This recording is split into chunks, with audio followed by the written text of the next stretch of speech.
So guys, संवर्धना Motherson international ने आज के दिन अपने क्वार्टर वन के नंबर्स अनाउंस कर दिए हैं और जस्ट 4 मिनट पहले ही कंपनी के नंबर्स आए हैं। थोड़ा बहुत देखने और इधर उधर चीजें समझने में टाइम लग गया, बट बहुत जल्दी आपके साथ यहाँ पर नंबर्स में शेयर कर रहा हूं। ठीक है, तो कंपनी ने यहाँ पे बताया है दो नई पार्टनरशिप्स के बारे में। साथ में कंपनी ने लेवरेज, कंपनी का रेवेन्यू आया है 30,212 करोड़, 5% का ग्रोथ है। ग्रीन फील्ड ऑपरेशन के बारे में भी कंपनी ने अपना यहां पर बताया है। और जुलाई के महीने में जो कंपनी ने बोनस शेयर्स दिए थे, जो कि 1:2 के रेशियो के था शायद से, उसके बारे में भी यहां पर कंपनी ने इंफॉर्मेशन दी है। लेकिन एग्जैक्ट नंबर्स क्या है, तो आते हैं सबसे पहले आपकी स्क्रीन पे। जो ये फिगर्स आप देख रहे हो, ये रिजल्ट आपका है कंसोलिडेटेड बेसिस पर, और सारी फिगर्स जो भी यहां पर रहेंगी वो रहेंगी करोड़ में। तो शुरुआत करते हैं सबसे पहले कंपनी के टोटल इनकम से।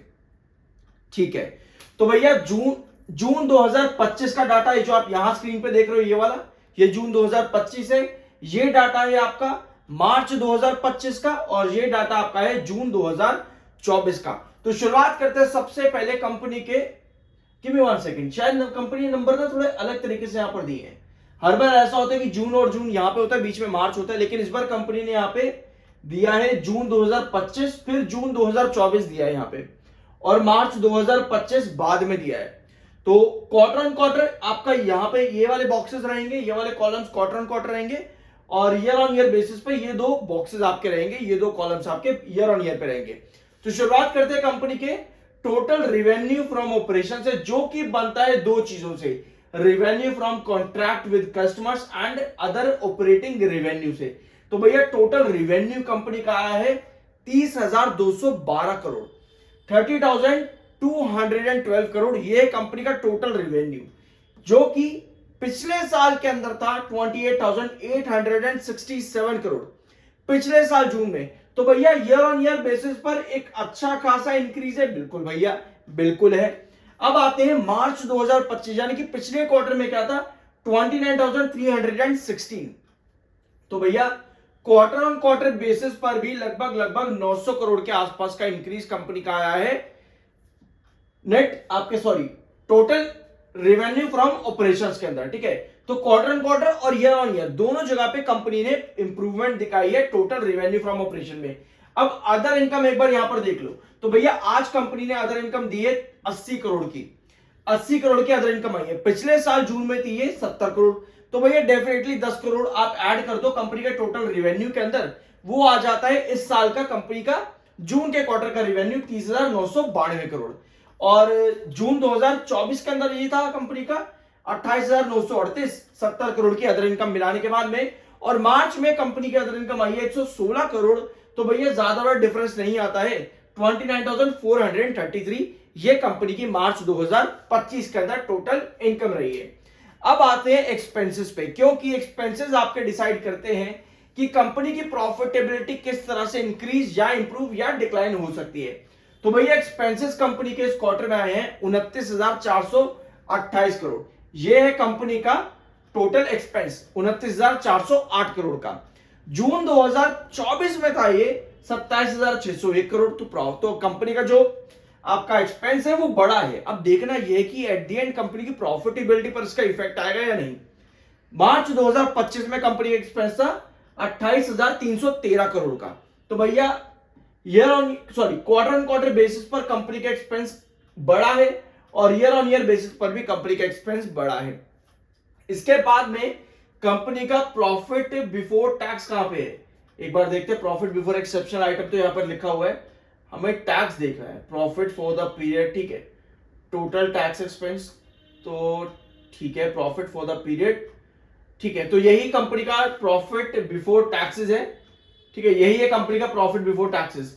तो प्रॉफिट बिफोर टैक्सेस, ठीक है, प्रॉफिट आफ्टर टैक्सेस ये वाला है, प्रॉफिट फॉर द पीरियड। ठीक है, तो टैक्स एक्सपेंस कंपनी का काटने से पहले जो profit for the period company का आ रहा है, माफी चाहूंगा थोड़ा सा देखने में, क्योंकि यहां पर चीजें कंपनी थोड़े से अलग तरीके से मेंशन करी है। जॉइंट वेंचर पहले दिया है और टैक्स परसेंटेज का सिस्टम बाद में कंपनी ने दिया है।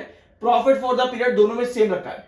तो प्रॉफिट बिफोर टैक्सेस कंपनी का आया है एक्सपेंस बढ़ने के बाद में 871 करोड़ का, 871 करोड़। रीजन क्योंकि एक्सेप्शनल इनकम जो कंपनी की इस बार गई वो 136 करोड़ माइनस में गई है, तो कहीं ना कहीं वहां नुकसान कंपनी को झेलना पड़ा, जिसकी वजह से 871 करोड़ के प्रॉफिट बिफोर टैक्स ये है कंपनी का। और जून 2024 में ये प्रॉफिट था 1445 करोड़ का। तो भैया ईयर ऑन ईयर बेसिस पर कंपनी की प्रॉफिटेबिलिटी डिक्लाइन हुई है। और मैं आपको आगे जाने से पहले बता दूं कि इस बात पर कंपनी ने एक क्लेरिफिकेशन भी दिया है। तो क्लेरिफिकेशन आप यहां पर चाहो तो रीड कर सकते हो, क्या अवेलेबल है यहां पर अभी, ठीक है। ऑप्टिमिस्टिक मैनेजमेंट ने क्या यहां पर बताया है अपने क्लेरिफिकेशन के अंदर, तो आप इसको रीड कर सकते हो। यहां पे ब्लू वाला कॉलम आप रीड कर लेना। Samvardhana Motherson's net debt at the end of the June quarter increase 11,228 crore from 9,791 crore at the end of the March quarter. The management attributed the increase in debt to sharp forex volatility witnessed during the quarter. तो मार्च के अंदर अंदर company का क्या हुआ है, date company का क्यों इंक्रीज हुआ है, इसके बारे में कंपनी ने सब क्लैरिफिकेशन दे दिया है, जो कि एक इशारा करता है कंपनी के ऑप्टिमिस्टिक मैनेजमेंट की तरफ, जिसकी वजह से आपको आज के दिन तेजी भी देखने को मिल रही है। तो ये है कंपनी का प्रॉफिट बिफोर टैक्स 871 करोड़, जो कि ईयर ऑन ईयर बेसिस पर ड्रॉप है और क्वार्टर ऑन क्वार्टर बेसिस पर भी ड्रॉप है। मार्च के अंदर था ये 1252 करोड़ का। तो भैया आफ्टर टैक्सेस में डेफिनेटली कंपनी के प्रॉफिट्स हमें और गिरते देखने को मिल सकते हैं। तो भैया टैक्स एक्सपेंस इस बार कंपनी का आया है 265 करोड़ का जून 2025 में।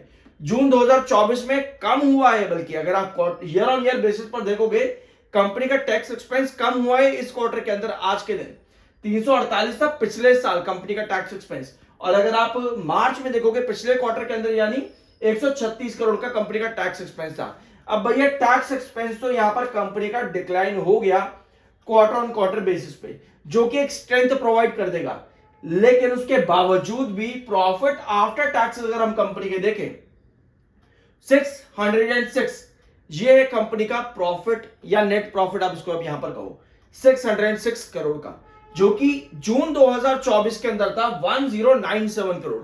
तो भैया डिक्लाइन स्टिल एक अच्छा खासा यहां पर है ईयर ऑन ईयर बेसिस पे। मार्च के अंदर था 1115 करोड़ पिछले क्वार्टर के अंदर। तो भैया क्वार्टर ऑन क्वार्टर बेसिस पर भी ये डिक्लाइन यहां पर कंपनी का ज्यादा है। अब एक बार देखते हैं कि बेस्ट क्वार्टर कंपनी का कैसा रहता है, वरना फिर आप लोगों के बहुत से कमेंट्स ऐसे आते हैं कि भाई तू कैसे कंपेयर कर रहा है quarter on quarter, year on year basis पे कंपेयर करते हैं, तुझे आता नहीं, वो चीजें बाकी है। लेकिन अभी यहां पर देखते हैं कि कंपनी का बेस्ट क्वार्टर कौन सा देखने को मिलता है। तो भैया ऐसा नहीं है कि कंपनी का कोई बेस्ट क्वार्टर आ रहा हो, क्योंकि देखो यहां पे मार्च 2023 कंपनी के 22,517 करोड़ के सेल्स थे। मैं थोड़ा जूम इन करता हूं यहां पे, ये कंपनी के सेल्स थे मार्च 2023 में, जो कि जून में थोड़ा सा डिक्लाइन आया, लेकिन इस बार डिक्लाइन थोड़ा सा ज्यादा देखने को मिला है। ओवरऑल ये डिक्लाइन आपको यहां पर दिखा, इस बार डिक्लाइन है। एक बार क्लियर ले लेते हैं यहां पे कंपनी की टोटल इनकम कंपनी की बढ़ी है इस बार। तो पहले कंपनी का डिक्लाइन आया तो ऐसा नहीं है कि मदरसन ये वाली कंपनी जो आपकी है किसी क्वार्टर में कोई बड़ा बेंचमार्क लेकर के आ रही है, ऐसा नहीं है। कंपनी अच्छा परफॉर्म कर रही है, देखो हर क्वार्टर में लगभग कंपनी एक बेंचमार्क लेकर के आ रही है सेल्स रेवेन्यू में, ठीक है। तो कोई ऐसी खराबी कंपनी में नहीं है। पिछले क्वार्टर में भी मार्च में भी कंपनी का एक बेंचमार्क था।